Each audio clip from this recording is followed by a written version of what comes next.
మీరు ఒక రోజు ఏం చేస్తారంటే ఇప్పుడన్నా వర్షం వచ్చిన టీ పొడిని తెస్తారంటున్నారు కదా, అన్ని డబ్బాల్లోని ఒక్కొక్క డబ్బాకే టీ పొడి బాటిల్ పెట్టేసుకుని పైన కొంచెం మట్టి వేసేసుకుని మూతేసేయండి. టీ కాచిన టీ పొడి పనస్తార ఉన్నా ఏం బెంగలేదండి, పనస్తారతో పని లేదు, ఏమీ కాదు తీసుకోవచ్చు. ఏంటంటే మనకి ఎక్కువ రోజులు అయితే పురుగులు ఉండవు, తక్కువ రోజులు అయితే పురుగులు ఉంటాయని నెల రోజులు ఉంచమంటున్నాం అంతే. నీకు అర్థమైందా?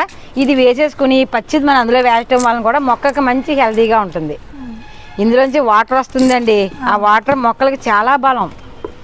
చూసారు ఫ్రెండ్స్, మాధవి గారు దగ్గర ఉండి కూడా ఎలాగ మొక్కలు పెంచాలి, ఎలా చేయాలని కూడా నా చేత చేయించారు. ఇంతకన్నా మనకి ఏం కావాలండి? ఇలాంటి వాళ్ళు ఉంటే మన మొక్కలు కాదండి, ఏకంగా ఒక అరెకరం కొనుక్కొని తోట కూడా పెంచేసుకోవచ్చు. ఇలాంటి మనకి హెల్ప్. మనకు తెలుసా? చెప్పండి. మనకి ఈ ఒక డాబా అరెకరంలో పండే అన్నీ కూడా పండుతున్నాయి. ఎందుకంటే నేను వ్యవసాయం